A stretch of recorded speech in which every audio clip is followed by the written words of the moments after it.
අද ඔබ වහන්සේලාට සටහන නම් මොකුත් මට පෙන්වන්න විදිහක් නැහැ. ඒකට ප්‍රශ්නයක් නැහැ. අපි පාඩම් පටන් ගමු හාමුදුරනේ. මාතෘකාව අපිට තියෙන්නේ පුරාතන ඉන්දු ආර්ය යුගයේ සාහිත්‍යයක භාෂා කියන මාතෘකාව අපිට තියෙන්නේ. ඔබ වහන්සේලා ඒක සටහන් කරගන්න පුරාතන ඉන්දු ආර්ය යුගයේ සාහිත්‍යයක භාෂා. හරි. අපි පොඩි පැහැදිලි කර ගැනීමක් කරගමු මේ සාහිත්‍යයක භාෂා පිළිබඳව. අපි දන්නවා ආර්යයන් ඉන්දියාවට එනකොට ඒ කට්ටිය සතුව තිබ්බා ආගමක් තිබ්බා සහ සාහිත්‍යයක් තිබුණා. ආගම සහ සාහිත්‍ය කියන මේ දෙකම එකතු කරගෙන තමයි ආර්යයන් ඉන්දියාවට සංක්‍රමණය වෙන්නේ. එතකොට ඒ බව අපිට දැන් අද වර්තමානයේ වෙනකොට විවිධ පර්යේෂණ වලින් ඔප්පු කරගෙන තියෙනවා. ඒ කට්ටිය ඉන්දියාවට පැමිණෙනකොට ඒ කට්ටිය සතුව මේ ආගම සහ සාහිත්‍ය කියන මේ දෙකම තිබ්බාය කියන එක. එතකොට මේ සාහිත්‍ය සම්පූර්ණයෙන් ගොඩනැගිලා තිබුණේ ආගමික කාර්යයන් පදනම් කරගෙන. විශේෂයෙන් දෙවි දේවතාවන්ට යාඥා කිරීමට, දෙවියන්ගේ ගුණ ගායනා කිරීමට, විවිධ ආගමික උත්සව කටයුතු සිදු කර ගැනීමට ඒ කට්ටිය ඊටමත් අලංකාරවත්ව භාවිත කරපු භාෂාවක් තිබුණා. එතකොට ඔය කියන දේ තමයි ඒ කට්ටිය ඉන්දියාවට එනකොට රැගෙන ආවේ. සාහිත්‍ය ඇවිල්ලා එහෙනම් ආගමික පදනමක් මත පිහිටි සාහිත්‍යයක් තමයි මේ කට්ටිය ඉන්දියාවට සංක්‍රමණය වෙනකොට රැගෙන ආවේ. ඒක පුරාතන ඉන්දු ආර්ය යුගයේ සාහිත්‍යයට, පුරාතන ඉන්දු ආර්ය යුගයේ සාහිත්‍යයක භාෂාවන්ට මූලාරම්භය සැලසෙන්නේ ඔන්න ඔය කියන ඉන්දු ඉරානීය ආගමික සාහිත්‍යයයි. ඉන්දු ඉරානීය තමයි ආර්යයන් වශයෙන් ඉන්දියාවට සංක්‍රමණය වෙන්නේ. ඒතකොට ඒ කට්ටිය තමන් අරගෙන ආපු ඒ ආගමික සාහිත්‍ය තමයි පුරාතන ඉන්දු ආර්ය යුගයේ සාහිත්‍යික භාෂාවන් වල මූලාරම්භය ලෙස සැලකෙන්නේ. එතකොට මේ සාහිත්‍ය සංවර්ධනය වෙනකොට මේ තුල තියෙන විශේෂ භාෂා ලක්ෂණ අනුව අවස්ථා තුනකට බෙදෙනවා. දැන් ඒ කට්ටිය ඉන්දියාවට අරගෙන ආපු මේ සාහිත්‍යයක ආගමික සාහිත්‍ය සංවර්ධනය වෙනකොට ඒ ආගමික සාහිත්‍ය තමයි පුරාතන ඉන්දු ආර්ය යුගයේ සාහිත්‍යයට පදනම වැටෙන්නේ. එතකොට ඒ පදනමින් යුක්තව මේ සාහිත්‍ය සංවර්ධනය වීගෙන යනකොට ඒ තුල ඇති වෙන භාෂා ලක්ෂණ අනුව ප්‍රධාන කොටස් තුනකට මේක අපිට වෙන් කරලා දක්වන්න පුළුවන්. ඒ තමයි වෛදික භාෂාව, බ්‍රාහ්මණික භාෂාව සහ සංස්කෘත භාෂාව. එහෙම නැත්නම් ඒක ලෞකික සංස්කෘත කියලාත් අපි ඒක හඳුන්වනවා. එතන මේ භාෂාව සංවර්ධනය වෙනකොට අවස්ථා තුනක් අපිට දකින්න පුළුවන්. ඒ පළවෙනි එක තමයි වෛදික භාෂාව, දෙක බ්‍රාහ්මණික භාෂාව, තුන සංස්කෘත හේවත් ලෞකික සංස්කෘත භාෂාව. මෙතනින් වෛදික භාෂාවයි බ්‍රාහ්මණික භාෂාවයි කියන දෙක තමයි පුරාතන ඉන්දු ආර්ය යුගයට අයත් වෙන්නේ. එතකොට ලෞකික සංස්කෘත අපිට අයත් වෙන්නේ මධ්‍යතන ඉන්දු ආර්ය යුගයට. මධ්‍යතන ඉන්දු ආර්ය යුගයට තමයි ලෞකික සංස්කෘත කියන කොටස අපිට අයත් වන්නේ. තොර අපි ඒ ටික පොඩ්ඩක් සටහනක් දාගමු අපි ඉස්සෙල්ලා මූලික වශයෙන්.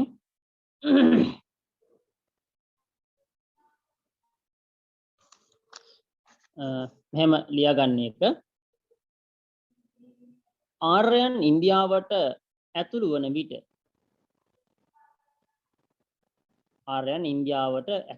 විට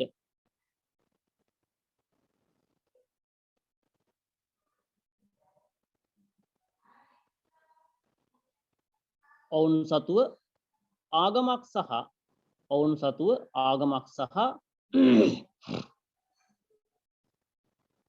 ඒ මත ගොඩනැගුණු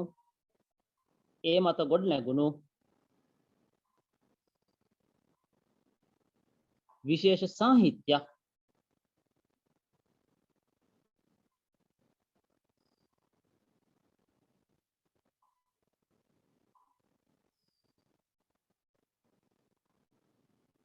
දක්නට ලැබේ.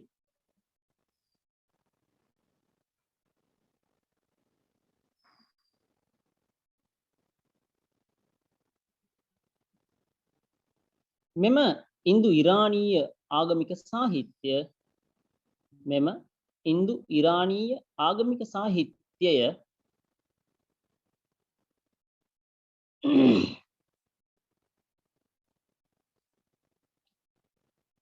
පුරාතන ඉන්දු ආර්ය යුගයේ සාහිත්‍යයට පදනම ලබා දී ඇත. පුරාතන ඉන්දු ආර්ය යුගයේ සාහිත්‍යයට පදනම ලබා දී ඇත.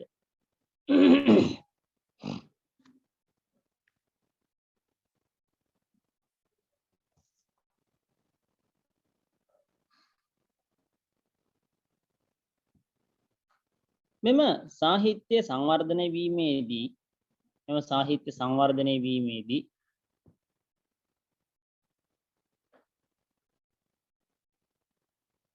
ඇති වූ විශේෂ භාෂා ලක්ෂණ අනුව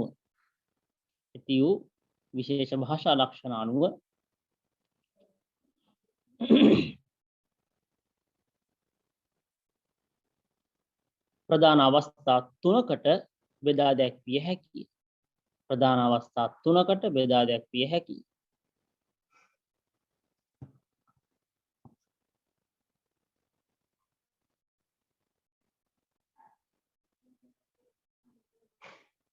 එක ලියා ගන්න 1 2 3 කියලා පහලට. 1 වෛදික භාෂාව,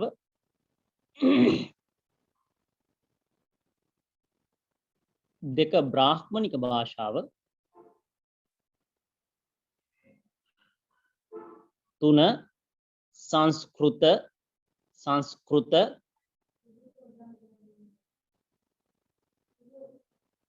වරහන් ඇතුළේ ලියන්න ලෞකික සංස්කෘත කියලා.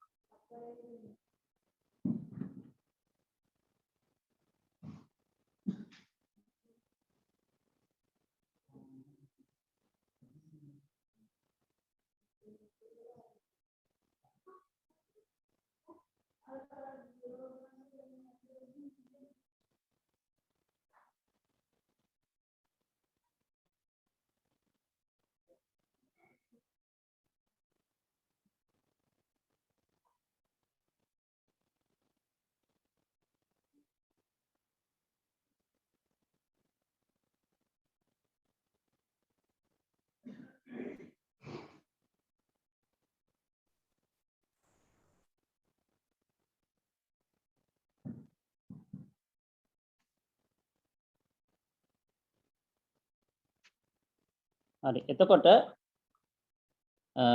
ඔබ හන්දලා ලිව්වේ වෛදික භාෂාව, බ්‍රාහ්මණික භාෂාව, සංස්කෘත, වරහන් ඇතුලේ ලෞකික සංස්කෘත,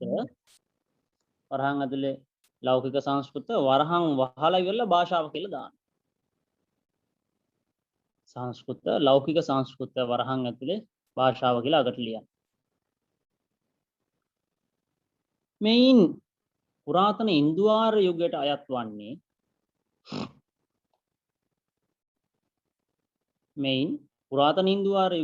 වන්නේ වෛදික සහ බ්‍රාහ්මණික භාෂා පමණි.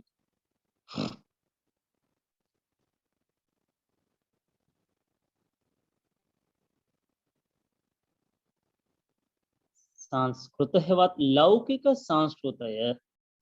ලෞකික හෙවත් වෛදික සංස්කෘතය මධ්‍යතන යුගයට අයත් වේ.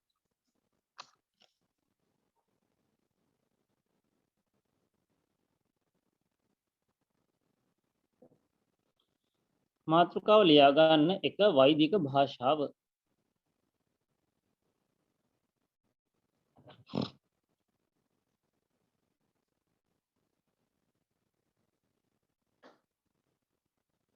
හරි.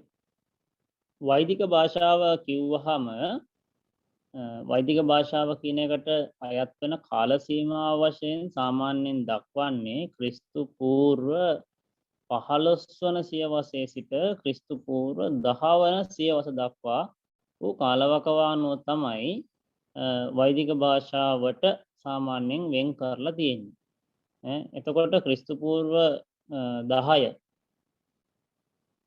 කාලය වනතුරු ආගමික කටයුතු සඳහා භාවිත කළපු සාහිත්‍යයක භාෂාව තමයි වෛදික. එහෙම නැත්නම් මේක ඡන්දස් කියන නමිනුත් මේ වෛදික භාෂාව හඳුන්වනවා.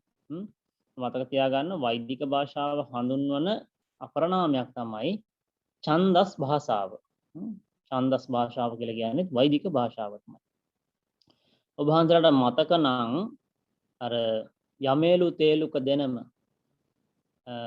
චුල්ලවග්ගපාලියේ කුද්දකවත් උක්කන්දකේ චුල්ලවග්ගපාලියේ කුද්දකවත් උක්කන්දකේ යමේලු තේලුක දෙනමගේ කතාව.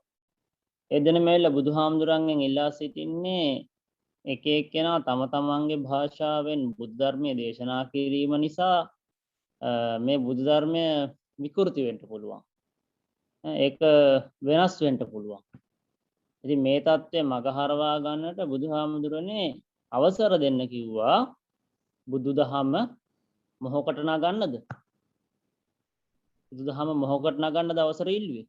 මොන භාෂාවට නගන්නටද? ඡන්දසට නගන්න. ඡන්දසට නගන්න. ඒ කට්ටිය ඉල්ලුවේ. ඒ කට්ටිය ඉල්ලුවේ ඡන්දසට නගන්න. ඒතර සංස්කෘත කියන தත්ත්වේ නෙමෙයි ඔය. සංස්කෘත කියන தත්ත්වේ නෙමෙයි. ඒතර කෙලින්ම කිව්වේ ඡන්දසට නගන්න කියලා. ඒ කට්ටිය කිව්වේ නෑ සංස්කෘතට නගන්න කියලා. සංස්කෘත කියන වචනයක් නෙමෙයි පාවිච්චි කළේ.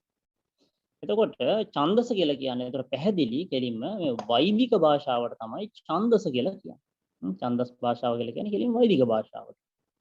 ඒක ඍජුවම වෛදික භාෂාව හැබැයි ඡන්දස් භාෂාව ඍජුවම ආගමික කටයුත්තකට පමණයි භාවිත කළේ. පාවිච්චි කරන්න පුළුවන් සීමිත පිරිසක් පමණයි. බ්‍රාහ්මණ සහ ශාස්ත්‍රීය කියන දෙපිරිසට පමණයි. විශේෂයෙන්ම බ්‍රාහ්මණයින්ට පමණයි. එයත් කතා ව්‍යවහාරයට නෙවෙයි, ඒක ඇවිල්ලා ආගමික කාර්යයට පමණයි. තමයි ඡන්දස් භාෂාව පාවිච්චි කළේ. ඒ නිසා තමයි බුදුහාමුදුරුවෝ දැඩිව ප්‍රතික්ෂේප කළේ සකාය නිරුක්තිය ධම්මං පරියාපනිතින් කියලා. සකාය නිරුක්තිය ධම්මං පරියාපනිතින් කියලා තම තමන්ගේ භාෂෙන් බුදුදහම ඉගෙන ගන්නට හොඳයි කියන එක. තම තමන්ගේ භාෂාවෙන් බුදුදහම ඉගෙන ගන්න කියන එකට බුදුහාමුදුරුවෝ ප්‍රකාශ කරලා ඉවරලා කවුරු හරින් මේක ඡන්දසර නගනවා නම් ඔහුට දුකුලායවතක්වත් දුකටපත්‍යක් වෙනවා කියන කාරණාව චුල්ලවග්ගපාලියේ කුද්දකවත් උක්කන්දකේදී බුදුරජාණන් වහන්සේ විනය නීතියකින් මේක පනවලා දීලා තියෙනවා. අපිට පැහැදිලි එහෙනම් වෛදික භාෂාව අපරනාමයක් තමයි ඡන්දස කියලා කියන්නේ. පසු කාලයේදී ඒ කියන්නේ ක්‍රිස්තු පූර්ව පළවෙනි සියවසට පමණ වෙන විට අශෝක හාමුදුරුවෝ දැන් බුදුහාමුදුරුවෝ ඒත ධර්මයේ දේශනා කරන්නට එපාය කියපු ගොඩක් අය කතා කරනවා ඒ විදිහට. අපිට හම්බ වෙන්නේම ගොඩක් අය සාමාන්‍යයෙන් කියන්නේ දැන් බුදුහාමුදුරුවෝ ප්‍රතික්ෂේප කරපු මේ සංස්කෘත භාෂාව අශෝක හාමුදුරුවෝ සෞන්දරානන්ද මහා කාව්‍ය, බුද්ධ චරිත මහා කාව්‍ය වැනි අවස්ථාවන් වලදී භාවිත කළා කියන කාරණාව අහන්නට ලැබෙනවා. ඒ පිළිබඳව මගේ පොඩි මතයක් තියෙනවා. ඒ කියන්නේ දැන් මේ කියන කරුණුත් එක්ක සාපේක්ෂව බැලුවාම ඔය එදා තිබ්බ ඡන්දස් භාෂාව නෙමෙයි ඔය අවසාන මධ්‍යම යුගයේදී මධ්‍යතන ඉන්දුආර යුගයේදී ආරම්භ වන සංස්කෘත භාෂාව කියලා කියන්නේ. ඒක ලෞකික සංස්කෘතයක. එතකොට අර කියන තරම් සීමිත පිරිසක් විතරක් පාවිච්චි කරපු භාෂාවක් නෙමෙයි. ක්‍රිස්තු පූර්ව පළවෙනි සියවසේ අශෝක හාමුදුරුවෝ රචනා කරන සෞන්දරානන්දයේ බුද්ධ චරිත මහා කාව්‍ය රචනා කරන සංස්කෘත භාෂාව කියන එක. ඒක පොදුවේ ඕනෑම කෙනෙකුට පාවිච්චි කරන්න පුළුවන් භාෂාවක් වටපත් වෙලා තිබ්බා ඒක. ඉතින් ඒ නිසා මේ හැබැයි අර නචසෝ නච අඤ්ඤෝ කිව්වා වගේ ඔහුද නොවේයි අනිකෙකුද නොවේයි. වේද භාෂාවද නොවේයි වෙනත් භාෂාවක්ද නොවේයි සංස්කෘත කියලා කියන්නේ. වේද භාෂාවෙම ඡන්දස් භාෂාවෙම විකාශනය වෙච්ච අවස්ථාවක් තමයි අපිට මේ සංස්කෘත භාෂාව කියන එක හඳුන්වන්න තියෙන්නේ. නමුත් අර කියන තත්වයම ඒ තදබල ස්වરૂපයම සංස්කෘත භාෂාවේ නැහැ. එදා සීමිතව ආගමික කාර්යයට පමණක් භාවිත කළා, බ්‍රාහ්මණයෝ පමණක් භාවිත කළා. නමුත් ඒ ක්‍රිස්තු පූර්ව පළවෙනි සියවසර පමණ වෙනකොට ඒ තත්වයෙන් පරිබාහිර වෙලා තියෙනවා. ඒ නිසා මම හිතන්නේ අසගෝෂ හාමුදුරලා කරපු කාර්යය බුදු වදනට පටහැනි කියලා අපිට එහෙම මම හිතන්නේ කතා කරන්නට බෑ සාධාරණව බැලුවොත්. ඉතින් කෙසේ නමුත් මේ භාෂාව මේ වෛදික භාෂාව ඡන්දස් භාෂාව නමිනුත් ඡන්දස් කියන නමිනුත් හඳුන්වා දීලා තියෙනවා. එතකොට මේ වෛදික සාහිත්‍ය රචනා වෙන්නේ පංජාබය අපි දන්නවා හින්දුආර්යයන් ඉන්දියාවේ පංජාබ් ප්‍රදේශයේ පැමිණියේ. එතකොට මේ පංජාබය සහ ඉන්දු ගංගා නිම්නය ආශ්‍රිත ප්‍රදේශවල භාවිත කරපු භාෂාව තමයි අපි කතා කරලා තියෙන උදීච්ච කියන භාෂාව. උදීච්ච කියන භාෂාව. එතකොට මේ උදීච්ච කියන උපභාෂාව මත ගොඩනැගුණු සාහිත්‍යයක් තමයි මේ වෛදික සාහිත්‍ය කියලා කියන්නේ. ඒ කියන්නේ වෛදික සාහිත්‍ය රචනා වීමේදී මේ උදීච්ච කියන භාෂාව උදීච්ච කියන භාෂාවෙන් තමයි මේ වෛදික සාහිත්‍ය රචනා වෙන්නේ. එතකොට උදීච්ච කියන භාෂාවෙන් ඒකල පංජාබය සහ ඉන්දු ගංගා නිම්නයේ ආශ්‍රිත ප්‍රදේශවල පාවිච්චි කරපු ප්‍රධාන උපභාෂාවක්. ඒ උපභාෂාව තමයි උපයෝගී කරගන්නේ මෙන්න මේ කියන වෛදික සාහිත්‍ය රචනා කිරීමේදී. එතකොට මේ සාහිත්‍ය මේ වෛදික සාහිත්‍ය එසේ ගොඩනගෙන මේ වෛදික සාහිත්‍ය බ්‍රාහ්මණ පූජකවරු මුඛ පරම්පරාවෙන් ප්‍රවේශමෙන් අරගෙන ආවා.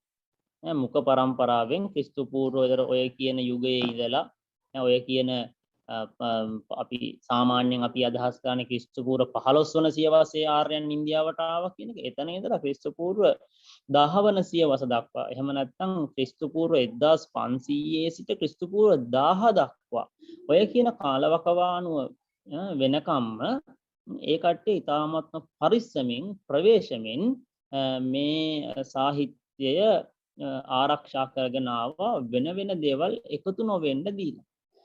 හැබැයි සාමාන්‍ය භාෂාවක් සංවර්ධනය වන වේගයට මේක විපර්යාසයටපත් නොවුනත් ටික හෝ යන්තමින් හෝ මේක පොඩි පොඩි නවාංගයන් එකතු වෙමින් යම් විපර්යාසයටපත් වෙලා කොහොමත් ක්‍රිස්තු පූර්ව 10 වන සියවස වෙනකොට වේද සාහිත්‍ය කියන එක සංකීර්ණ සාහිත්‍යයක් විශාල සාහිත්‍යයක් බවට පත් වෙලා තිබුණා. කියන්නේ සාමාන්‍යයෙන් වෙනත් භාෂාවක් වෙනස් වෙන වේගයට මේ වෛදික භාෂාව වෙනස් වුණේ නැහැ. ඒක ඊටාම සීමිතව තමයි සීමිත වේගයකින් තමයි ඊටා අල්ප වශයෙන් තමයි වෙනස් වීම වලට භාජනය වුණේ. ඉතින් ඒ සීමිත වෙනස් වීම මුණත් අවුරුදු 500ක පමණ කාලයක් යනකොට විශාල සාහිත්‍යයක් වශයෙන් ගොඩනැගිලා තිබුණා අවසානයේ. එතකොට ඒකට හේතුවක් තිබුණා මේ ආර්ය භාෂාව ඉගෙන ගත්ත අනාර්ය පූජකවරු. ඉන්දියාවේ ආර්යෝ හිටියා අනාර්යෝ හිටියා. ආර්ය පූජකවරු මේකට සාහිත්‍යයට කොටස් එකතු කරා. ඒ ඔක්කොම ආගමික පැත්තෙන්. සාහිත්‍ය කියලා කියන්නේ ආගමික කෙලින්ම. ඒතර පූජකවරු තමයි මේකට මේ කොටස් එකතු කරන්නේ. ඒ කට්ටිය තමයි අලුත් ප්‍රබන්ධයන් කරමින් ඒවා සාහිත්‍යයට එකතු කරනවා. දෙවි දේවතාවුන්ට වන්දනා කරන්නට. දැන් ඕකේ තව කාරණාවක් තියෙනනේ. වෛදික සාහිත්‍ය ගත්තට පස්සේ බහුදේවවාදයක් තිබුණා. බහුදේවවාදය කියන එක මේ එකපාරටම ප්‍රභව වෙච්ච දෙයක් නෙමෙයි බහුදේවවාදය. බහුදේවවාදය කියන්නේ කාලෙන් කාලට දෙවි දේවතාවෝ එකතු වෙන්න ගත්තා. අවසානට ඍග්වේදයේ කියන 33339ක් ඍග්වේදය සඳහන් වෙන 33339ක් දෙවිවරු. එතකොට මේක මිනිසුන්ට පුදුම කරදරයක් වුණා.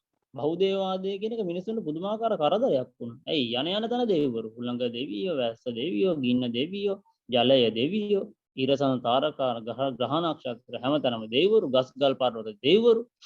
මිනිසුන්ට හරියට ගමනක් බිමනක්වත් යන්න බෑ. ඇයි හැමතැනම දෙවිවරු. ඉතින් ඒ කට්ටියට වන්දනාමාන කරන පුදුමාකාර විදියට ඔය කියන සාහිත්‍ය භාවිත කරා. ඒ නිසා තමයි මේ වගේ විශාල සාහිත්‍යයක් ගොඩ නැගුණේ. ඉතින් මේක පසු කාලේ වෙනකොට ඒක දේවාදයක් බවට පත් වෙනවා.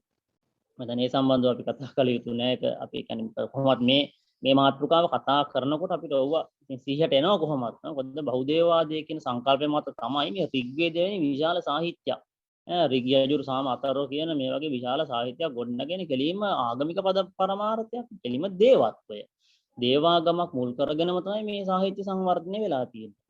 ඉතින් එතනදී ආර්ය පූජකවරු විතරක් නෙමේ අනාර්ය ආර්ය භාෂා ඉගෙනගත්ත අනාර්ය පූජකවරු පවා තම තමන් එක සකස් කරපු දේව වන්දනාවට සකස් කරපු සුක්ත මේවට කියන්නේ සුක්ත කියලා. එහෙම නැත්නම් රිච් ඍග් වේදය කියලා කියන්නේ රිච් වලින් යුක්තයි. රිච් කියලා කියන්නේ දෙවි යම් දෙවි කෙනෙක් සඳහා රචනා කරපු එක් ප්‍රබන්ධයක් වගේ දෙයක් රිච් එකක් කියලා හඳුන්වනවා. එතකොට එහෙම නැත්නම් මෙන්න මේ කියන සුක්ත එතකොට ආර්ය භාෂාව ඉගෙන ගත්ත අනාර්ය පූජකවරුත් ආර්යයන් සැකසු සුක්තත් මේ ඍග් වේද ආදියට එකතු වීම නිසා පසු කාලීන විශාල සාහිත්‍යයක් වශයෙන් මේ ගොඩනගෙනවා. එතකොට එසේ එකතු වෙමින් සැකසෙන සංහිතා තමයි ප්‍රධාන වශයෙන් වෛදික සාහිත්‍යයට අයත් වන්නේ. සංහිතා කියලා කියන්නේ ඔය චතුර්වේදයට කියන තවත් පොදු නාමයක් තමයි සංහිතා. සංහිතා කියලා කියන්නේ ඍග් යජුර් සාම අතර්ව කියන මෙන්න මේ ග්‍රන්ථාවලියට තමයි සංහිතා කියලා අදහස් කරන්නේ. දැන් ಭಾರತೀයයන්ගේ ආදිම සාහිත්‍ය ගත්තාම කොටස් හතරක් තියෙනවා. සංහිතා, බ්‍රාහ්මණ, ආරණ්‍යක, උපනිෂද් කියලා. එතනින් සංහිතා කියලා අදහස් කරන්නේ ඔන්න ඔය කියන වෛදික ග්‍රන්ථ හතරට මොනවද? ඍග් යජුර් සාම අතර්ව කියන මේ ග්‍රන්ථ වලට තමයි සංහිතා කියන නාමය හඳුන්වන්නේ. එහෙනම් වෛදික සාහිත්‍ය ගත්තාම ප්‍රධාන වශයෙන් ඔන්න ඔය කියන සංහිතාවන්ගෙන් තමයි යුක්ත වෙන්නේ. එතකොට විශේෂයෙන්ම මේ සංහිතා අතර ඍග්වේදය ගත්තාම ප්‍රධානතම සංහිතාව තමයි ඍග්වේදය කියලා කියන්නේ. යජුර් සාම අතර්ව කියන ග්‍රන්ථවල සඳහන් විශේෂයෙන් දැන් දෙවියන් විශේෂී කරන වන්දනාමානවලදී භාවිත කරන දේව පාඨ ශ්ලෝක ගායන මේ ඔක්කොම තියෙන ඍග්වේදය තුල. ඒතර යජුර් සාම අතර්ව කියන වේදවල තියෙන්නේ යජුර් සාම අතර්ව කියන වේදවල තියෙන්නේ ඒ යාගයන් සිද්ධ කරනකොට ඒවා සිද්ධ වෙන්න ඕනේ කොහමද? ඒ කියන විස්තර තමයි යජුර් සාම අතර්ව කියන වේදවල සඳහන් වෙන්නේ. ඒතර ඍග්වේදය ඇතුලේ තමයි ඔය කියන සියලු ප්‍රබන්ධයන් ටික. ඒ නිසා වේද අතර ඍග්වේදය තමයි ප්‍රධාන වේදය වටපත් වෙන්නේ. එතකොට ඒ තුල තමයි අර අවශ්‍ය කරන සියලුම ශ්ලෝකද පාඨයන්ද හැම දෙයක්ම උදාහරණයක් වශයෙන් ගමු. අපි වන්දනාමාන කරනකොට අපි පාවිත කරනවා ගාථා. මල් පූජා කරන ගාථා වෙන්න පුළුවන්, පැන් පූජා කරනවා වෙන්න පුළුවන්, බෝධිය වඳිනවා, ත්‍රිවිධ චෛත්‍ය වඳිනවා වෙන්න පුළුවන්, බුදු ගුණ, දහම් ගුණ, සංඝ ගුණ ප්‍රකාශ කරනවා වෙන්න පුළුවන්. අන්න තියෙනවා අපිට ඒ සඳහා භාවිත කරන කොටස් ටිකක්. ඊට අමතරව පිරිත් දේශනාවන් කරනවා ආගමික කටයුතු වලදී. ඒතර අන්න ඒ වගේ කොටස් තමයි මේ ඍග්වේදය තුල මේ වෛදික සාහිත්‍යයට අදාළව දෙවි දේවතාවුන් සම්බන්ධව කරන සියලුම ප්‍රබන්ධයන් ටික තියෙන ඍග්වේදය තුල. යජුර් සාම අතර්ව වල තියෙන්නේ ඒ යාගයන් කරනකොට ඒ දෙවිවරුන්ට පුද පූජා කරනකොට කරන්න ඕනේ පිළිවෙත් මොනවාද? අන්න ඒ දේවල් තමයි මේ පසු කාලීන ඒ ග්‍රන්ථවල සඳහන් වෙලා තියෙන්නේ. එහෙනම් මේ වෛදික ග්‍රන්ථ අතර ප්‍රධානතම ග්‍රන්ථය බවට පත් වෙන්නේ ඍග්වේදය. එතකොට මේ ඍග්වේදය ගත්තාම අපි එදාත් කතා කරා ඍග්වේදයේ විශේෂත්වයක් තියෙනවා. මේක මේ තනි එක්කෙනෙක් තනි පිරිසක් ලියපු එකක් නෙමෙයි මේක. විශේෂයෙන්ම ඍග්වේදයේ මණ්ඩල 10න් 2-8 කියන මණ්ඩල 7 රචනා කරලා තියෙන්නේ වෙන වෙනම බ්‍රාහ්මණ පවුල්. වෙන වෙනම බ්‍රාහ්මණ පවුල් 7ක්.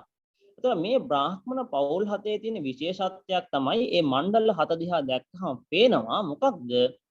ඒවල තියෙන භාෂාවල යම් යම් වෙනස්කම් තියෙනවා. මේ 7ේම භාෂා වර්ග 7ක් තමයි දකින්නට තියෙන්නේ. භාෂා වර්ග නේ භාෂා ලක්ෂණ.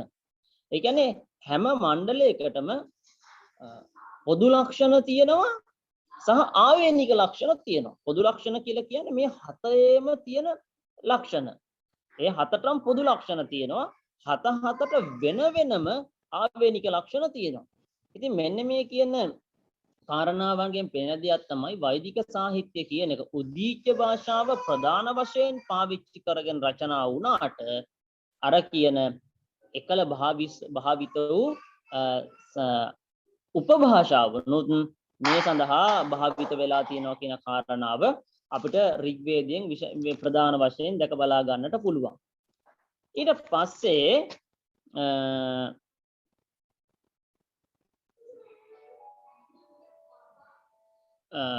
වෛදික සාහිත්‍ය ගත්තාම ඊ타මත්ම දීර්ඝ කාලයක් රචනා වෙච්ච සාහිත්‍යයක් මේක. අපි සාමාන්‍යයෙන් මේකේ කාල සීමාව අර කියන ක්‍රිස්තු පූර්ව 15 ඉඳලා 10 වන සියවසට ගත්තට ඒකෙන් කියන්නේ 10 වන සියවසේදී කෙලින්ම මේ වෛදික සාහිත්‍ය රචනා වෙලා නතර වුණා කියන එක නෙමෙයි. ඔය කියන වෛදික ග්‍රන්ථ, ඒ කියන්නේ ඍග්වේදය කියන එක 10 වෙනි සියවසේදී තමයි මේක විශේෂයෙන් ග්‍රන්ථාරූඪ වෙන්නේ. ග්‍රන්ථාරූඪ වුණා කියලා අදහස් කරන්නේ 10 වෙනි සියවසේ. ඒ වුණාට ඍග්වේදය රචනා වෙලා ඉවර වෙන කාල සීමාව සාමාන්‍යයෙන් ක්‍රිස්තු පූර්ව 5-4 සියවස් වලට වෙනකම්ම එනවා. සාමාන්‍යයෙන් කාල සීමාවක් දීලා තියෙනවා ප්‍රධාන වශයෙන්ම ප්‍රධාන සම්දිස්ථානයක් වශයෙන් ක්‍රිස්තු පූර්ව 15 ක්‍රිස්තු පූර්ව 10 කියන සියවස් වල තමයි වේද සාහිත්‍ය රචනා වෙන්නේ කියන එක. නමුත් ඒක රචනා වුණාට පසු කාලීනව තව කොටස් මේ වලට එකතු වෙලා තියෙනවා. ඒ නිසා මේ වේද සාහිත්‍ය දීර්ඝ කාලයක් මුළුල්ලේ රචනා වුණා කියන එක සලකනවා. ඒකට හේතුවක් තමයි මේ වෛදික ග්‍රන්ථ දිහා බැලුවහම විශේෂයෙන් ඍග්වේදයේ දිහා බැලුවහම ඍග්වේදයේ තියෙනවා පැරණිම භාෂා ලක්ෂණ තියෙනවා. අගට යන්න ලෞකික සංස්කෘතය ඔය බ්‍රාහ්මණ භාෂාව සහ ලෞකික සංස්කෘත වලට සමාන ලක්ෂණත් මේ ඍග්වේදයේ තුල තියෙනවා. අන්න ඒකෙන් තමයි පැහැදිලි වෙන්නේ ඍග්වේදයේ පැරණිම භාෂා ලක්ෂණත් තියෙනවා. ඒ වගේම තමයි නූතනයේ කියලා අදහස් කරන්නේ ඊට ගොඩාක් මෙහා ක්‍රිස්තු පූර්ව 4 වන සියවසට දක්වා කාල සීමාවේ දකින්නට තියෙන බ්‍රාහ්මණ සහ සංස්කෘත භාෂාවල ලක්ෂණත් මේ වෛදික භාෂාවේ දකින්නට තියෙනවා. ඉතින් ඒ නිසා සංස්කෘත භාෂාව නැත්නම් මේ වෛදික සාහිත්‍යය දීර්ඝ කාලයක් මුළුල්ලේ තමයි රචනා වෙලා තියෙන්නේ. එතකොට සාමාන්‍යයෙන් ග්‍රන්ථාරූඪ නොකලපු සාහිත්‍යයක් දීර්ඝ කාලයක් භාවිත කරනකොට ඒක වෙනස් වෙන්න ඕනේ. ඒක තමයි සාමාන්‍යයෙන් ක්‍රමය. ග්‍රන්ථාරූඪ නොකලපු සාහිත්‍ය දීර්ඝ කාලයක් භාවිත කරනකොට ඒක වෙනස්කම් වලටපත් වෙන්නට ඕනේ. ග්‍රන්ථාරූඪ කරා නම් වෙනස් වීම අඩු වෙනවා. නමුත් ග්‍රන්ථාරූඪ නොකළොත් ඒක වෙනස් වීම රසකට භාජනය වෙන්නට තියෙන ප්‍රස්තාව වැඩි, ඉඩ ප්‍රස්තාව වැඩි. නමුත් මේ වේද සංහිතාවන්ට ඔය කියන தත්ත්වය උදා වෙන්නේ නැහැ. ඒකට හේතුව මේක ග්‍රන්ථාරූඪ නොවි මුඛ පරම්පරාවෙන් යන්නේ සීමිත පිරිසක් අතර පමණයි. ඒ සීමිත පිරිසක් අතර පමණක් යන නිසා මේකේ ඔය කියන જાතියේ වෙනසක් අපිට දැක බලා ගන්නට නැහැ.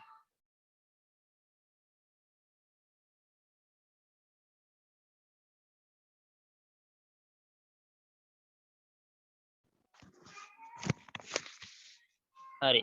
එතකොට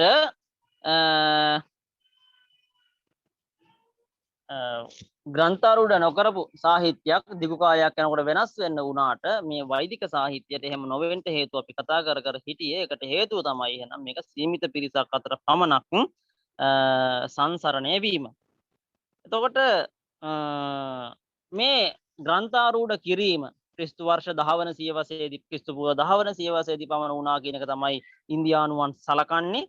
ඒක ව්‍යාස පඬිවරයා විසින් සිද්ධ කරා කියන එක තමයි බොහෝ දෙනාගේ විශ්වාසය. වේදය සංග්‍රහ වෙන්නේ ව්‍යාස ඍෂිවරයා. එතකොට ඔහු ඔය කියන ව්‍යාස මහා භාරත කර්තෘ ව්‍යාස වීම වෙන්න හැකියාවක් නැහැ. මොකද ක්‍රිස්තු පූර්ව 10 වන සියවසේ නම් ව්‍යාස ඉන්නේ ක්‍රිස්තු පූර්ව 2 වෙනි සියවසේ. ව්‍යාස ඉන්නේ ක්‍රිස්තු පූර්ව 2 වෙනි සියවසේ. ඒ නිසා ඔය කියන මහා භාරත කර්තෘ ව්‍යාස නොවිය යුතුයි මෙන්න මේ කියන වෛදික සාහිත්‍ය ග්‍රන්ථාරූඪ කරපු ව්‍යාසයන්.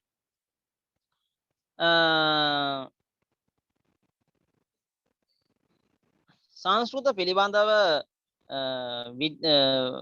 වාග් විද්‍යාඥයෙක් එහෙම සාහිත්‍යධාරයෙක් තමයි මහාචාර්ය එස්.කේ. චැටර්ජි කියන්නේ. එතුමාට අනුව ඉන්දියාවේ වාසය කරපු අනාර්යයන් භාවිත කළ ඉන්දියාවේ වාසය කරපු අනාර්යයන් භාවිත කළ ඉන්දු පංජාබ් අක්ෂරමාලාව තමයි මේ සඳහා යොදාගෙන තියෙන්නේ. එතකොට සාහිත්‍ය රචනා වීමේදී අපි කිව්වා පංජාබ් ඇතුළු ප්‍රදේශවල තිබුණු උදීච්ච භාෂාව තමයි සාහිත්‍ය සංවර්ධනයේදී භාවිත කළේ. එතකොට ඒ සාහිත්‍ය යොදා ගනිමින් ඒ කියන්නේ උදීච්ච භාෂාව යොදා ගනිමින් සාහිත්‍ය ප්‍රචාරය වෙනකොට මේ රචනා කිරීම සඳහා යොදාගත් අක්ෂරමාලාවත් ඔය පංජාබ් ප්‍රදේශයේ ඉන්දු පංජාබ් කියන අක්ෂරමාලාව තමයි මේ සඳහා භාවිත කරලා තියෙන්නේ. ඉන්දු පංජාබ් කියන අක්ෂරමාලාව. ක්‍රිස්තු පූර්ව සියවසට එනකොට අශෝක රජුරුවන්ගේ සෙල්ලිපිවලක් මෙන්න මේ කියන ඉන්දු පංජාබ් අක්ෂරමාලාවේම දියුණු අවස්ථාවක් තමයි දැක බලා ගන්නට තියෙන්නේ.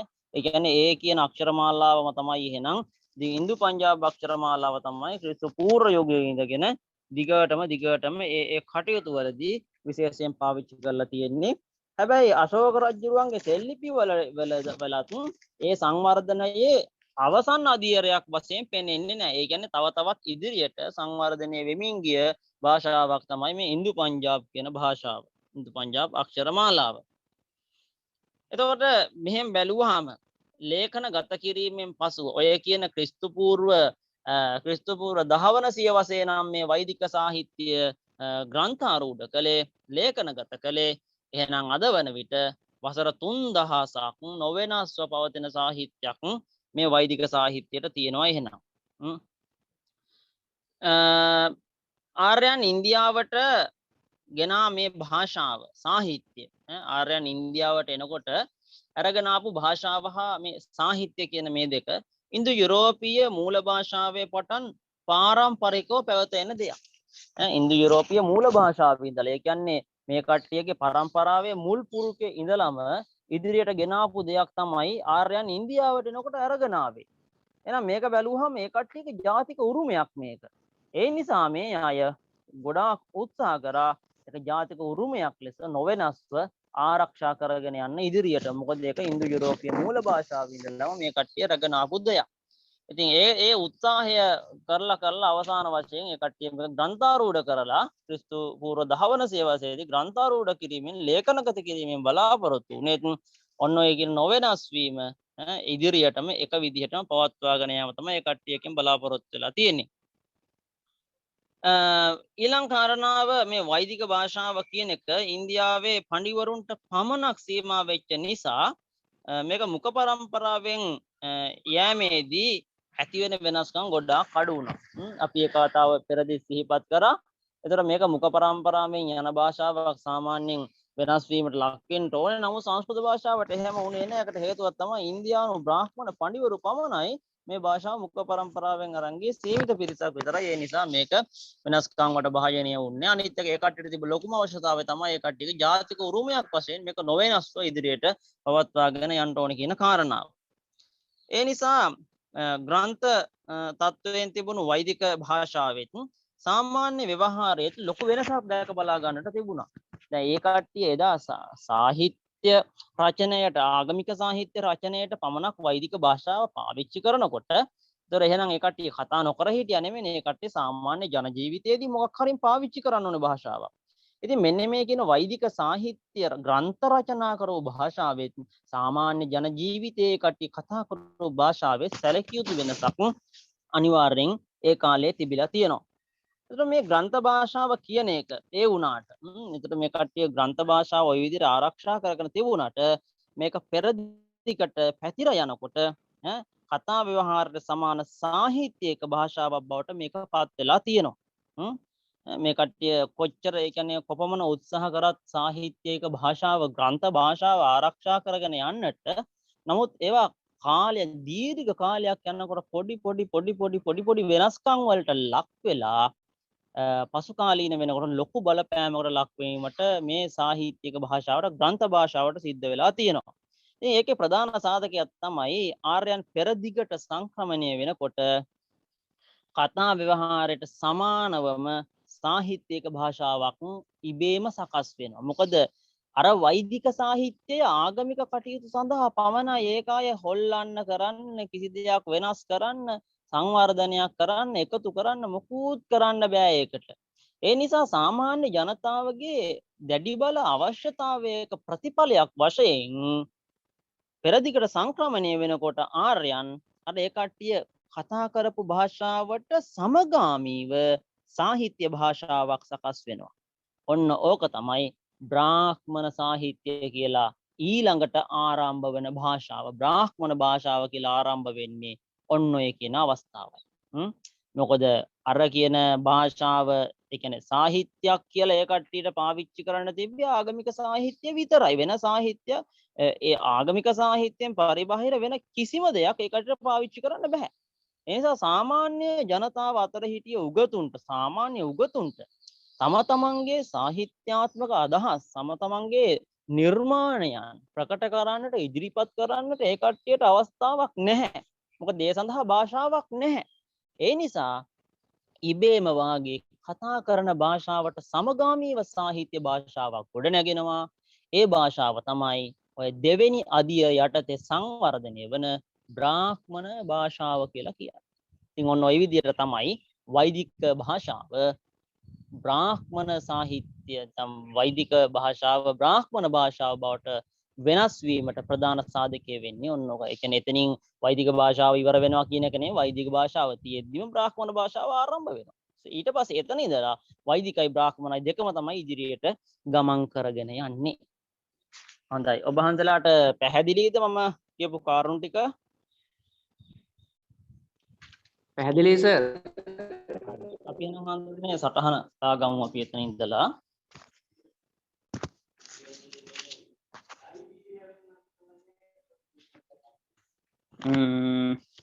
අපි සටහන ඉවර කරගත්තේ මාතෘකාව ලියලානේ වෛදික භාෂාව. හරි මෙහෙම ලියමු. පංජාබයේ හා ඉන්දු ගංගා නිම්නය ආශ්‍රිත පංජාබයේ හා ඉන්දු ගංගා නිම්නය ආශ්‍රිත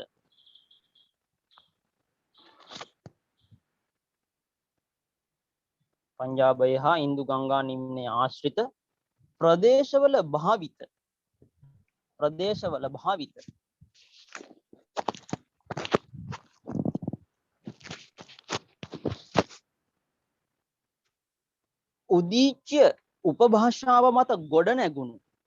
උදීච්‍ය උපභාෂාව මත ගොඩනැගුණු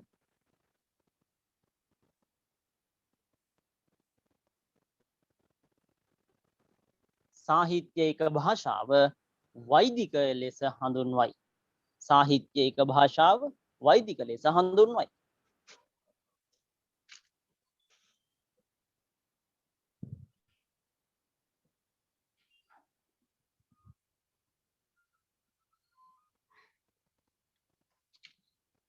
ක්‍රිස්තු පූර්ව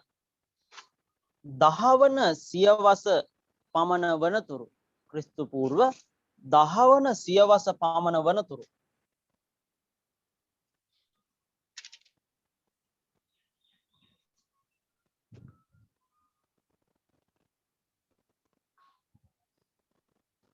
ආගමික කටයුතු සඳහා පමණක් භාවිත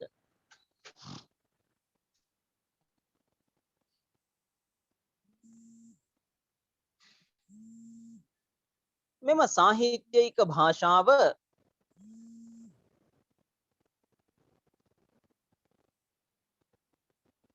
ඡන්දස් යනුවෙන්ද හඳුන්වයි.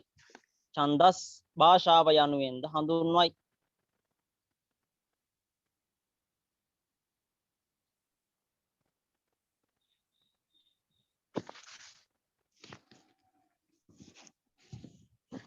ඍග්වේදයේ ප්‍රධාන වෛදික ග්‍රන්ථ රචනා වී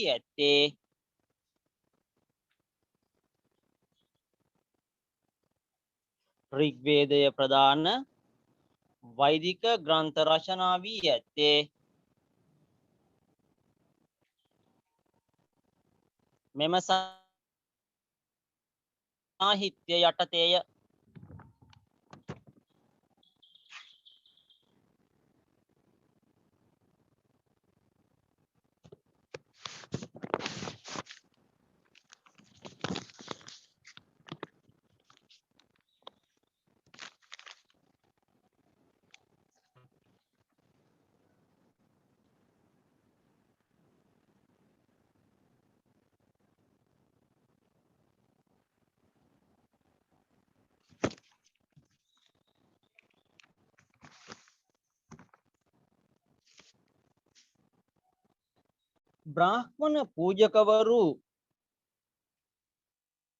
බ්‍රාහ්මණ පූජකවරු මෙම සාහිත්‍යය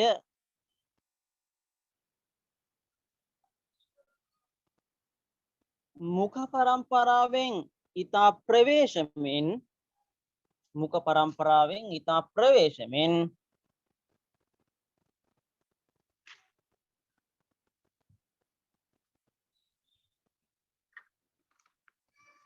ඉදිරියට පමුණුවා ඇත.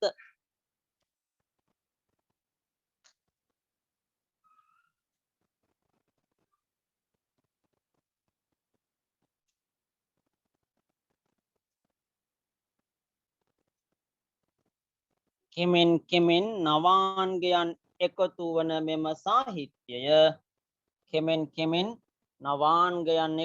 මෙම සාහිත්‍යය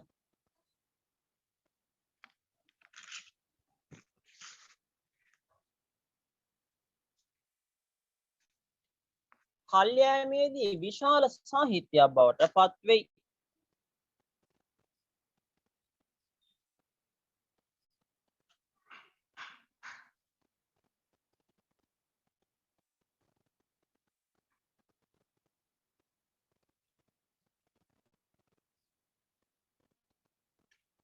ආර්ය පූජකවරුන්ට අමතරව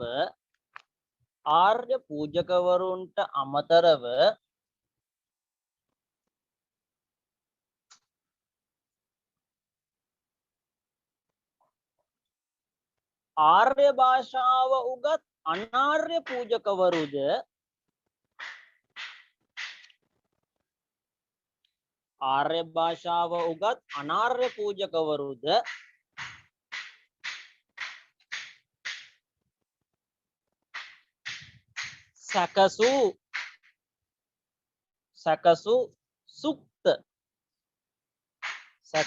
සැකසූ සුක්ත වරහන් ඇතුළේ ලියන්න අපි අහන්නේ කොටස් කියලා. වරහන් ඇතුළේ කොටස් කියලා ලියන්න. සැකසූ සුක්ත කොටස් ද මෙයට එකතුව ඇත.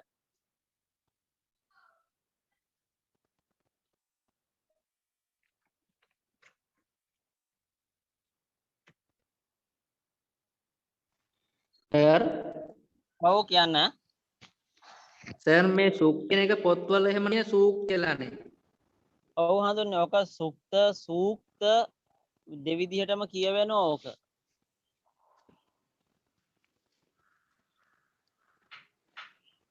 හරි සර්. සුක්ත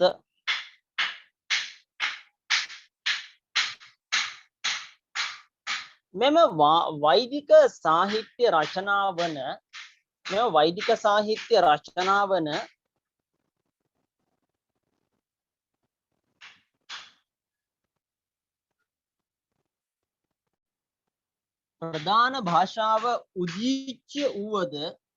ප්‍රධාන භාෂාව උදීච්‍ය වුවද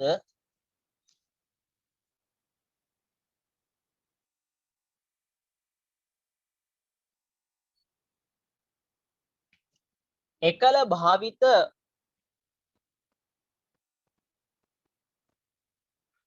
උපභාෂා රසක්ද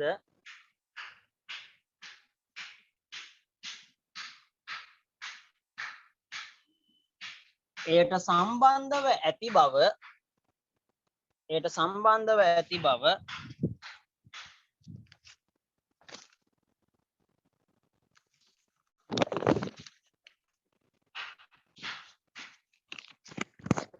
ඍග්වේදයෙන් හෙළිවෙයි.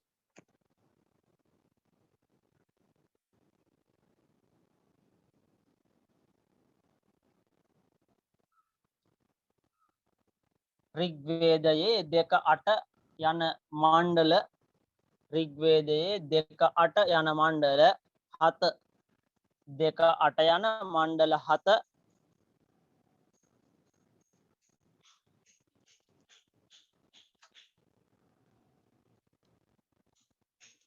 බ්‍රාහ්මණ පවුල් 7ක් විසින් සකස් කොට ඇත.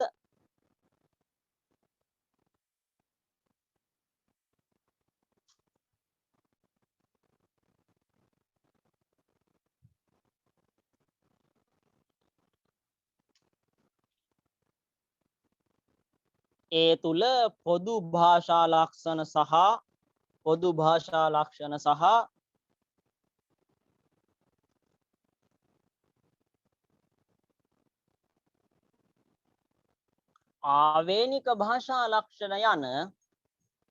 ආවේනික භාෂා ලක්ෂණ යන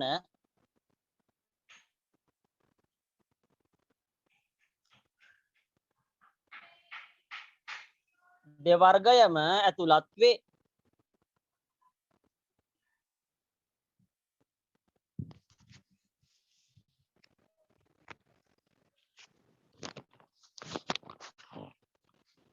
මෙම ආවේනික භාෂා ලක්ෂණ යනු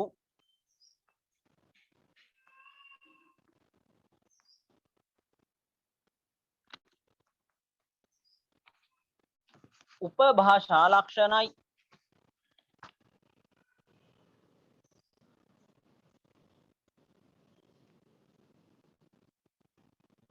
අනුච්ඡේදයකට එන්න. මෙම වෛදික ග්‍රන්ථයන්ද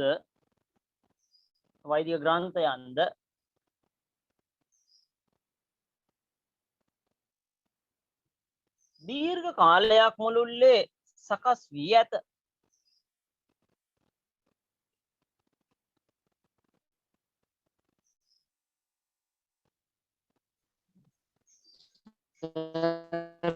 ආයෙ එක කියකෝ. මොකද හඳුන්නේ? ඒ වාක්‍ය පොඩ්ඩක් ආයෙ කියකෝ. මෙම වෛදික ග්‍රන්ථයන්ද ඒ කොටසද? ඔව් සර්. මෙම වෛදික ග්‍රන්ථයන්ද දීර්ඝ කාලයක් මුළුල්ලේ රචනා වී ඇත. අපි හඳුන්නේ මේ මම මොකක්වත් බලාගෙන නෙමෙයි කියන්නේ. මේ මුලින් කියනකට පස්සේ පොඩ වෙනස් වෙන අදහස එකයි කියන ක්‍රමය පොඩ්ඩක් වෙනස් වෙයි ඈ. මේ වෛදික ග්‍රන්ථයන්ද දීර්ඝ කාලයක් මුළුල්ලේ රචනා වී ඇත. එහෙමද කිව්වේ හඳුරන්නේ මම? ඔව් සර්. සකස් වී ඇත කියලා සර් කිව්වේ. මොකද හඳුන්නේ? සකස් වී ඇත කියලා. දීර්ඝ කාලයක් මුළුල්ලේ සකස් වී ඇත. ඒ බව ඍග්වේදයේ දෙස බැලීමෙන් ද පැහැදිලි වෙයි.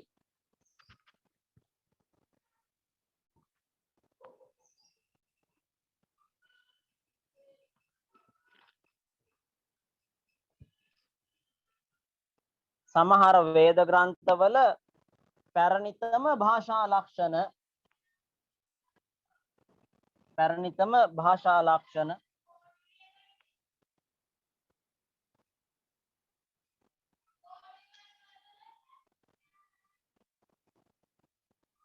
පැරණිතම භාෂා ලක්ෂණ ද තවත් සමහරක්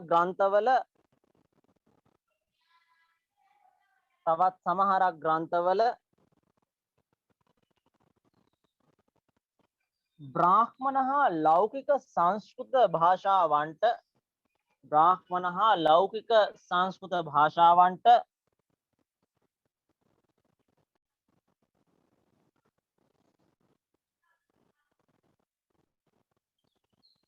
සමාන ලක්ෂණ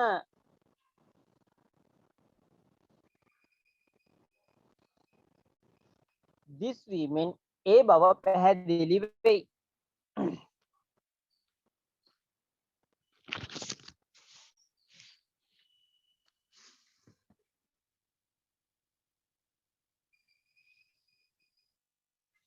ග්‍රන්ථාරූඪ නොකළ සාහිත්‍යයක්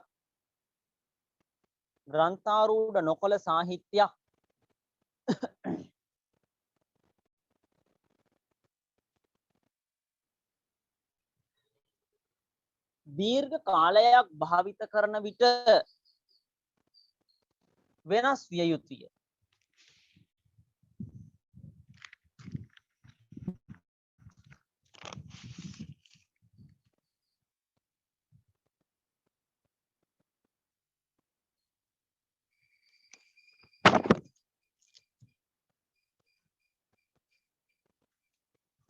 නමුත්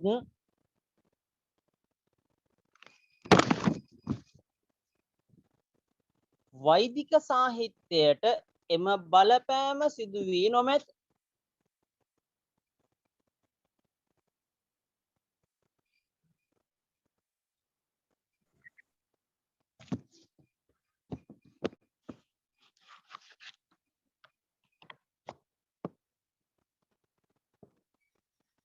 ආර්යයන් ඉන්දියාවට පැමිණෙන විට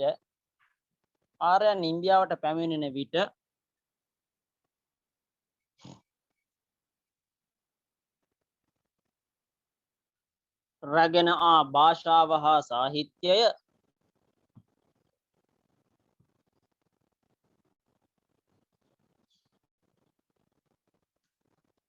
ඉන්දු යුරෝපීය මූල භාෂාවේ පටන්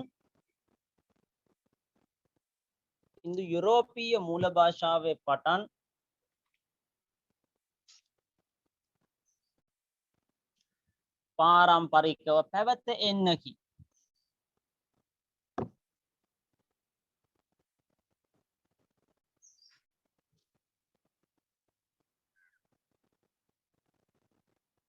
එනිසා එය ජාතික උරුමයක් ලෙස රැකීමට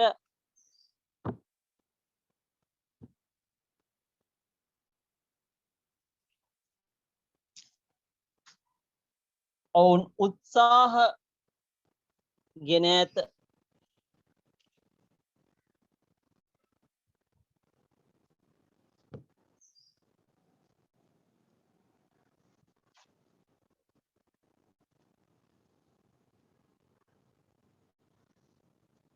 එසේම වෛදික බස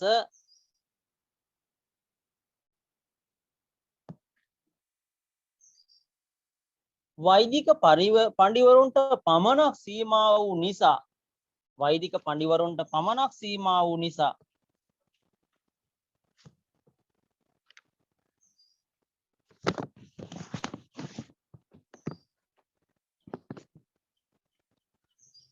මුඛ පරම්පරාවෙන් ගෙන යාමේදී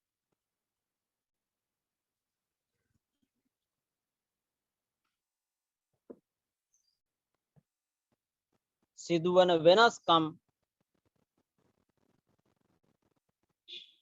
අල්ප වන්නට ඇත.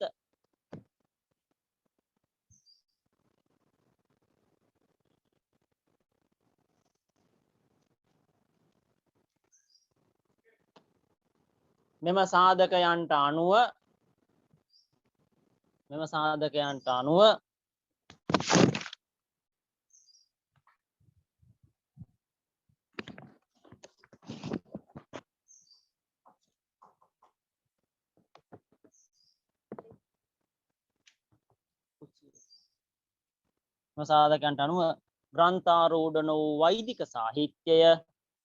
ග්‍රන්ථාරූඪ නොවූ වෛදික සාහිත්‍යය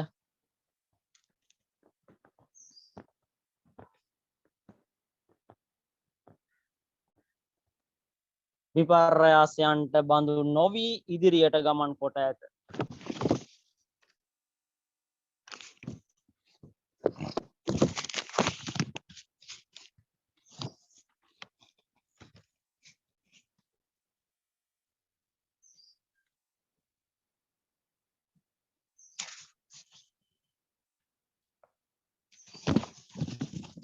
අනුච්ඡේදයක්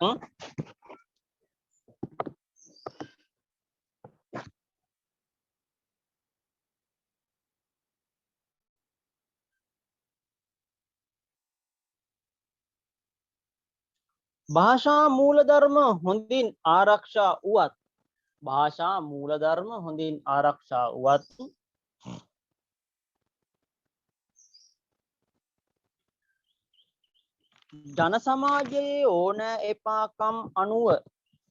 ජන සමාජයේ ඕනෑ එපාකම් අනුව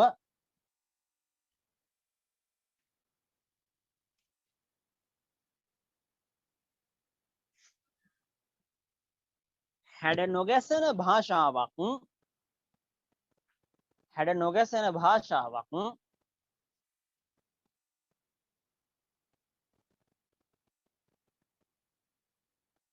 ස්ථිර තත්වයෙන් පවතිනු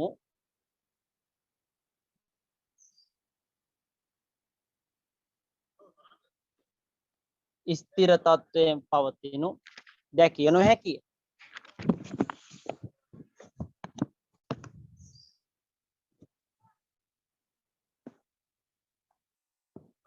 මේ නිසා ග්‍රන්ථ තත්වයේ තිබූ වෛදික භාෂාවේ ග්‍රන්ථ තත්වයේ තිබූ වෛදික භාෂාවේත්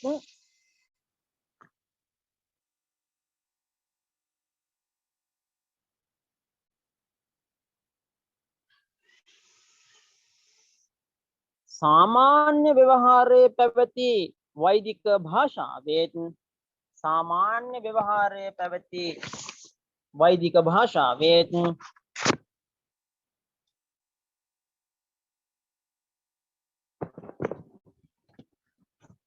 විශාල වෙනස්කමක් මතුවන්නට විය.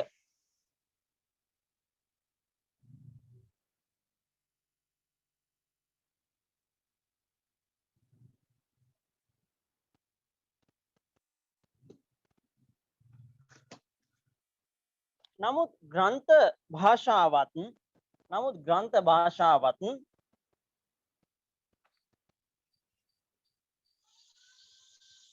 පෙරදිගට පැතිර යාමේදී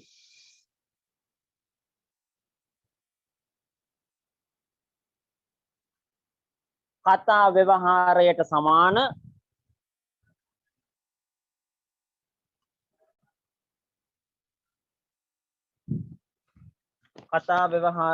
සමාන සාහිත්‍යයක භාෂාවක් බවට පත් වෙයි.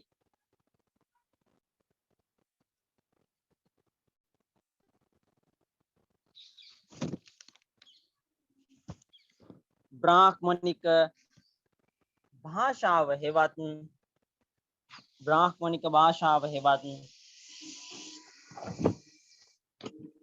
බ්‍රාහ්මණ භාෂාව ලෙස බ්‍රාහ්මණික සංස්කෘත හෙවත් බ්‍රාහ්මණික භාෂාව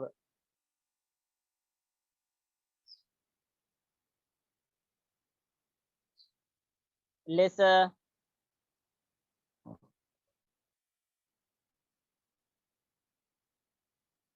නව යුගයක් උදා වනුයේ මේ ආකාරයටය.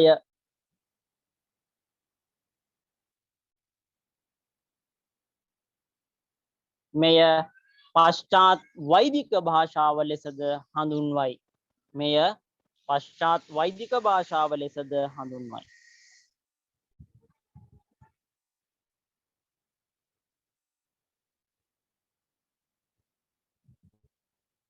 හරි. එතකොට ඕක තමයි වෛදික සාහිත්‍ය කියලා කියන්නේ. පුරාතන ඉන්දු ආර්ය යුගයේ සාහිත්‍යක භාෂාවල ප්‍රධාන කොටස් දෙකක් අපි කියන්නේ වෛදික භාෂාව තමයි ප්‍රධාන භාෂාව. ඒක අපි ස්වරූපය අනුව කොටස් තුනකට වෙන් කරගත්තා. එතනින් පුරාතන ඉන්දු ආර්ය යුගයේ සාහිත්‍යක භාෂාව බවට පත් වුණේ වෛදික සහ බ්‍රාහ්මණ භාෂා කියන එක. ඉතින් ඔතනින් අපි වෛදික භාෂාව කියන එක පැහැදිලි කරගත්තා සහ වෛදික භාෂාව කොහොමද බ්‍රාහ්මණ භාෂාව බවට පත් වෙන්නේ කියන එක, කියන්නේ ඊළඟ යුගය ආරම්භ වෙන්නේ කොහොමද කියන කාරණාව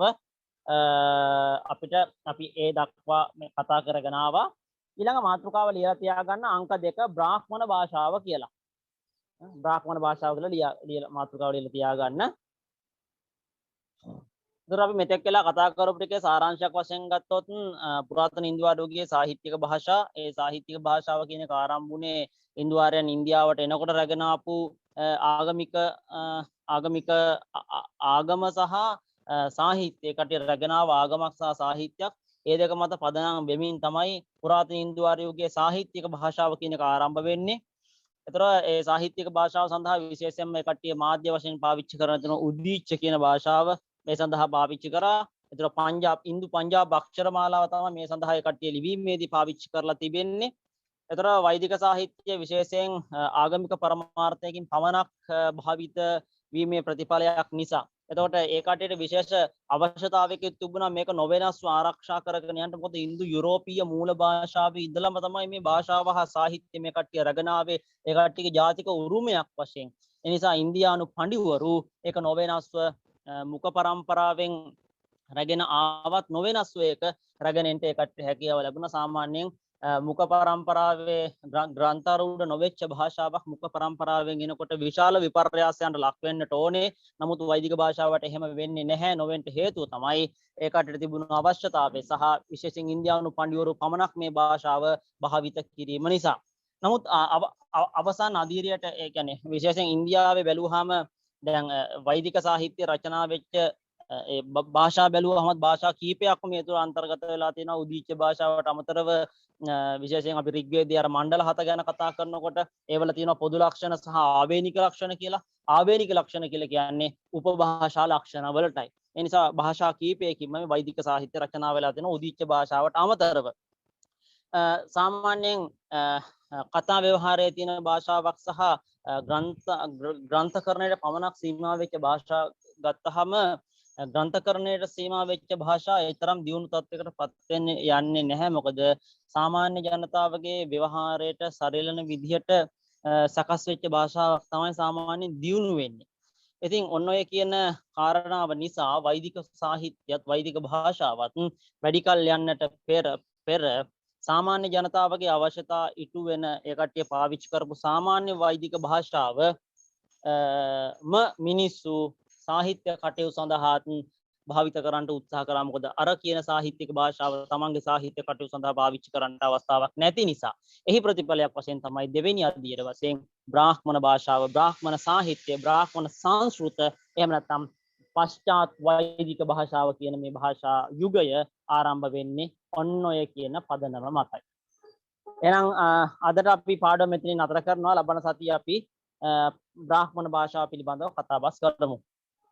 ඔබ වහන්සේලාට මොන හරින් ගැටලු සහගත මොන හරින් තියෙනවා නම් අහන්න. ගැටලු සහගත මොන හරින් තියෙනවා නම්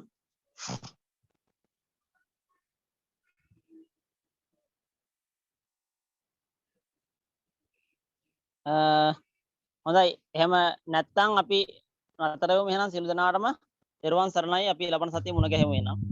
තෙරුවන් සරණයි සර්. තෙරුවන් සරණයි. තෙරුවන් සරණයි සර්. හොඳයි තෙරුවන් සරණයි. මේ චානකද එහෙනවද මාව? හෙලෝ.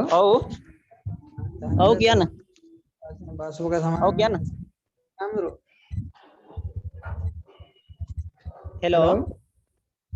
චානක සර් මම ප්‍රචන සම්බන්ධ සම්තින්ද්‍රිය අමරු. එහෙමයි හඳුරන්නේ. අවසරයි. ක්ලාස් එක ඉවරයි නේද සර්? එහෙමයි හඳුරන්නේ. ඉවරයි.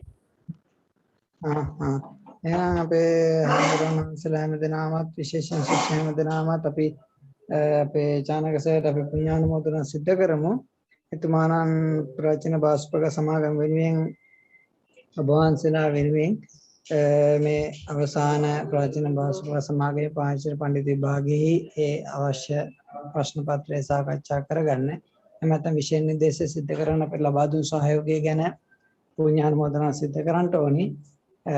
එතුමාණන් වගේම අපි සියලුම කාර්ය මණ්ඩලය අපේ ශිෂ්‍යයන් දෙනා වෙනුවෙන් තමන්ගේ කාලය ශ්‍රමය කැප කරමින් මේ කරන්ට දෙන කාර්යය වෙනුවෙන් අපි නැවත පුණ්‍යානුමෝදනා සිද්ධ කරන තුරුණන්ගේ ආශිර්වාද සිද්ධ කරනවා.